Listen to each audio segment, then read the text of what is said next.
अस्सलाम वालेकुम नाज़रीन, मैं हूं नईम जजुआ सुनो डिजिटल के साथ।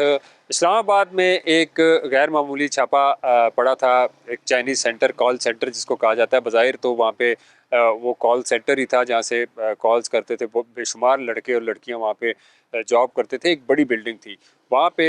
FIA साइबर क्राइम विंग ने छापा मारा और मुतअद्दिद जो कंप्यूटर थे उनको अपने कब्ज़े में लिया। लैपटॉप थे वो लिए, कुछ मोबाइल फ़ोन्स थे वो भी वहाँ से उठाए, कुछ दस्तावेज़ात थी वो भी FIA साइबर क्राइम के जो एहलकार आए थे उन्होंने उठाए।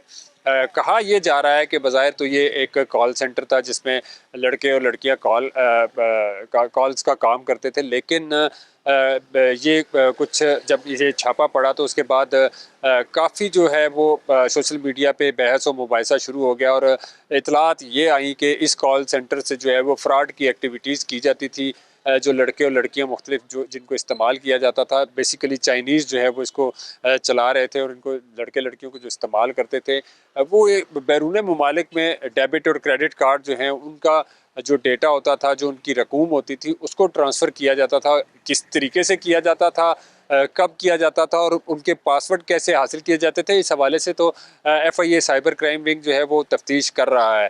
लेकिन कहा यह भी जा रहा है कि एक कॉल जो है वो ट्रेस की गई थी जो बैरून मुल्क यहाँ से की गई और उसके ज़रिए जो है वो 7 से 8 करोड़ रुपए का फ्रॉड किया गया था। उस कॉल की वजह से जो है वो हसास इदारे और जिस तरह साइबर क्राइम विंग है वो मुतहर्रिक हुआ और उसने जो है वो इसके पहले तहकीकात की और उसके बाद यहाँ की लोकेशन लेने के बाद यहाँ पे बाकायदा तौर पर छापा मारा और यहाँ से मुतअद्दिद कंप्यूटर जो है जिस तरह मैंने पहले बताया वो यहाँ से अपने कब्ज़े में लिए गए। अभी ये तहकीकात जारी हैं कि किस पैमाने पे इस कॉल सेंटर से काम किया जा रहा था और फ्रॉड का काम किस पैमाने पे किया जाता था। जो क्रेडिट और डेबिट कार्ड का जो फ्रॉड है वो तो हम कई सालों से सुनते आ रहे हैं कि लैपटॉप के ज़रिए इस्लामाबाद के मुख्तलिफ इलाकों में मुख्तलिफ होटलों के करीब बैठ के नौजवान लड़के इस फ्रॉड को करते थे। बाहर से पासवर्ड मंगवाया जाता था क्रेडिट कार्ड का और यहाँ पे बैठ के उसकी जो पैसे थे वो ट्रांसफ़र किए जाते थे और फिर उसके बाद लैपटॉप वहीं पे तोड़ दिया जाता था। अब जो है वो कॉल सेंटर को भी इस काम के लिए इस्तेमाल किया जा रहा है। ये बात नई सामने आई है और इसका मतलब ये है कि दीगर जो रावलपिंडी इस्लामाबाद में कॉल सेंटर काम कर रहे हैं उनको भी देखना चाहिए, उनके खिलाफ भी जो है वो तहकीकात करनी चाहिए कि आया यहाँ पे बैठ के बैरून ममालिक में कोई बड़ा फ्रॉड तो नहीं किया जा रहा कि दोबारा से जो है वो कोई बड़ा फ्रॉड पाकिस्तान का नाम आए उसमें और उसके बाद तहकीकात शुरू हों।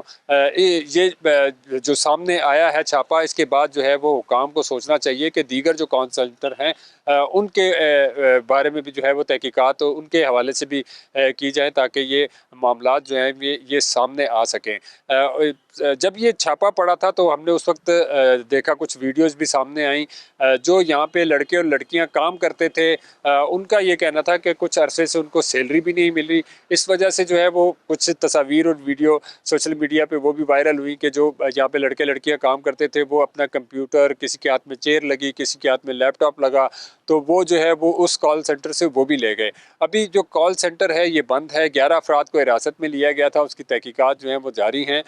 साथ साथ ये भी हुकाम को चाहिए कि इस कॉल सेंटर के साथ तो आप तहकीकात कर रहे हैं, इसके साथ साथ जो इस्लामाबाद पिंडी में दूसरे जो कॉल सेंटर के नाम पे यहाँ पे बैठे हुए हैं गैर मुल्की भी कुछ हैं जो चला रहे हैं और साथ साथ पाकिस्तानी लड़के लड़कियां उसको वहाँ पे काम करते हैं, उसके हवाले से भी मुकम्मल तहकीकात की जाए ताकि कल किसी बड़े फ्रॉड से बचा जा सके।